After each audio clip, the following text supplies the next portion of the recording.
mga nagpadala online ng mga tanong. Yes, sir. Net 25. You have the microphone, please. Magandang umaga. Vic Sumita of Net 25.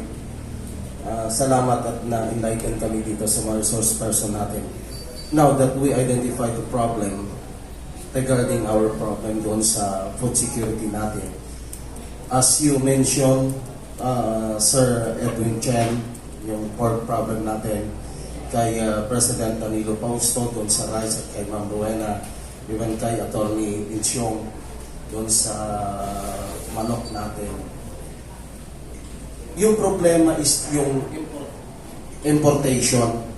Kasi minsan, yung policy problem ng gobyerno kanyo, sobra yung pumapasok na supply gamit ang importation. Even sa natin, dahil ang problema natin sa Union, kumbaga ito yung kasakali pa lamang, na kung saan malapit ng harvest season, saka napapasok ng imported agricultural products, especially on rice, kasi niluwagan nila.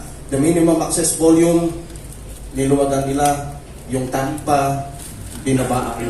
So, on your part, ano ang pwedeng maging solusyon? Kasi we identify the problem. Ang problema, sabi na Torre nga, yung NEDA, anak ng Diyos na paborito, yung mga importer. Paano natin mariresolve yun para sa ganun, matulungan natin ang maliliit na mamamayan, dahil ito yung mga end users. Anybody from the panel? Thank you for the question.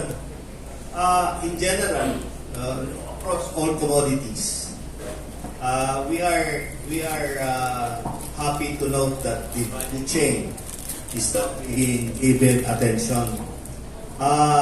We believe and we submit that agriculture is not only producing from the land or producing the commodity.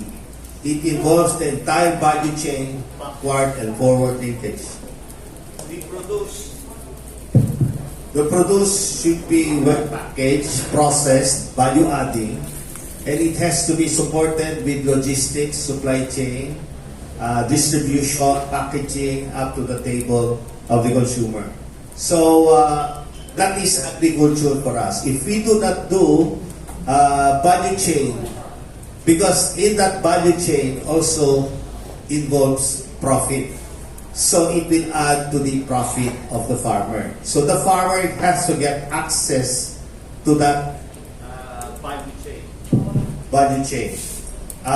So it is very necessary that you have volume, you will have consolidation, clustering to make sure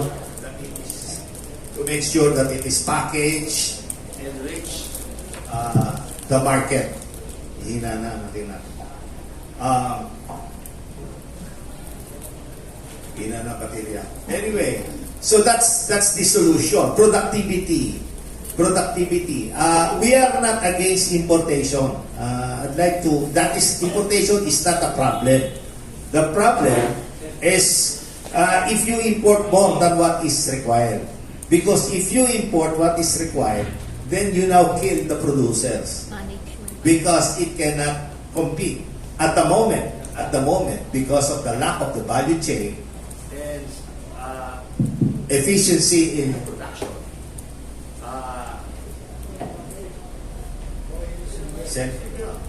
Efficiency in the production, hindi mo mabababa yung cost.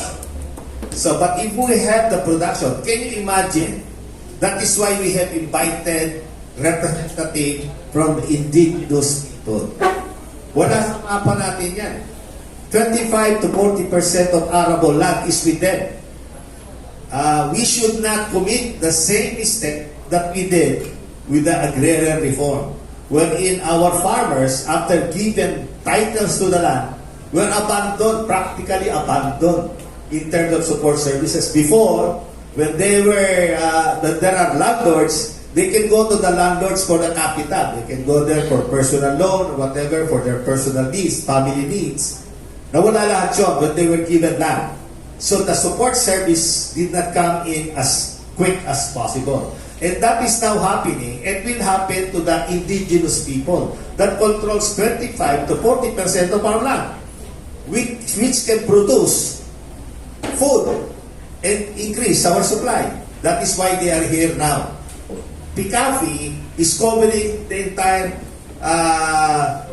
landscape, including protection for water, water security, and the climate change. We cannot avoid that because these are components of having good productivity. And we are happy to see that they are now with cacao and now bamboo. We have very strong lobby. If we can have bamboo and we can have forward contract that can be supported by loans against the contract, then perhaps we can have them. So budget chain, I guess, is the answer. Okay, thank you.